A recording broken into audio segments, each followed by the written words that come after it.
রহস্যময় এক উদ্ভিদ যার নাম হাটা গাছ বাংলায় বললে চলে। ইংরেজিতে যদি এটাকে বলতে চান তাহলে বলতে হবে সক্রেটিয়া এক্সোরাইজা।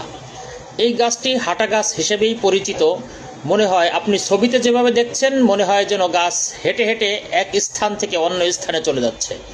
আসলে এই ছবিটা এটা কাল্পনিক হয়তোবা, কিন্তু বাস্তবতায় এমনটি নয়। কারণ গাছ হাঁটে, এটা ধীরে ধীরে তার স্থান পরিবর্তন করে। বৈজ্ঞানিক এরা একটা ব্যাখ্যা দিয়েছে, সেটা হলো যে যখন গাছের শিকড়গুলো একদিকে যখন সে পানি বা হাওয়া বাতাস সে পাচ্ছে না, অন্যদিকে পাচ্ছে, ঠিক সেদিকেই তার শিকড় নতুন শিকড় গজিয়ে একটু সরে যেতে পারে, এটাই মনে হয়। কিন্তু মানুষের মধ্যে একটি প্রবল ধারণা এবং ভুল ধারণা যে গাছ হেঁটে হেঁটে অন্যত্র চলে যায়, এমনটি কিন্তু নয়।